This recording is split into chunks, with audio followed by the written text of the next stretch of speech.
Hi, my name is Kyle Pedersen, and today I'm going to be talking about my paper, which was on trait theory and social structure theory. To begin with, trait theory is the breakdown of the traits by which somebody attributes to themselves, their personalities, just the factors that involve the brain and their functions of brain patterns, as well as mental disorders and eating habits and sleeping patterns that could potentially affect how they act and who they are as a person. To continue on with that, the crimes that I would say best describe trait theory would be crimes involving either aggressive, violent behavior, because that could be passed down by their genes from before from somebody who was an addictive drinker and could have had that aggressive tendencies while drinking or being a drunk, as well as crimes that involve manipulation or lying, stealing, and trying to get their way and justifying it within themselves. And those crimes can be attributed to potential trait theorists who can determine why they did it and what affected them and made them want to do it. And then some strengths and weaknesses that I would attribute to trait theory would be some strengths being mental disorders, personality, just talking more so about their brain functions and patterns, and just what's going on from the inside outwards, based off of the fact that traits can be attributed to people, and those things can definitely affect how somebody acts. And some weaknesses that I would say are environmental issues, as well as having something as far as like family issues, or having food issues or money issues. Those things don't really always involve traits necessarily, but they can. But more so, traits I would say are contributing and involve like brain patterns, mental disorders, personalities, stuff like that.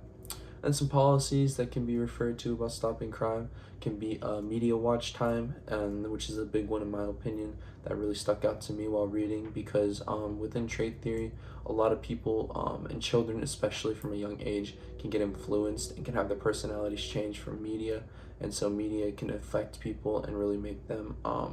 act out and have aggressive tendencies when watching violent shows, which can affect their brains and how they think and how they want to act. The second part of what I wrote about was social structure theory. In social structure theory, the breakdown of that is it goes into multiple theories such as social disorganization theory, as well as strain theories and other theories that involve the factors that are about social lives and social patterns with environment and involved in that, as well as family issues, schooling, and institutions. For the crimes that I would best attribute to social structure, I would say something along the lines of stealing or robbing, as well as trying to get someone's way by potentially involving themselves in gangs, and doing violent crimes with them, having aggressive tendencies towards people in schools, and forgery and other things like that, based off the fact that they try to get their way based off of what they have grown up around and how they've seen others act around them. Um, and some strengths and weaknesses that I would attribute to social structure theory is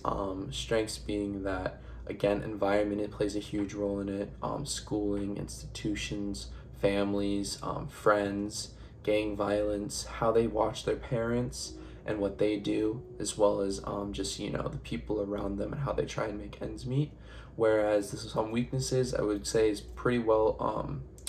attributed to trait theory, based off the fact that most of the time social structure isn't quite linked to trait theory, although it can be. Trait theory is more involved from the inside, about brain and personality, whereas social structure is about the outside, where it's environment and family and different social aspects of someone's life. And then the policies that can be attributed to social structure would be policies revolving around schooling and around how people can be negatively influenced in family, as well as around the policies that involve trying to make sure that people have a chance in the workforce, which is, given that for racial issues, for gender issues, for inequality issues, which has been something that's been a lot a part of a part of our country and others, that has been difficult for people to do, based off the fact that they have been out socialized and outcasted in society itself. And some policies that have been put into place have been to try and help amend that and get back to being equal and having equality. But yeah, that was my paper. Thank you so much for listening.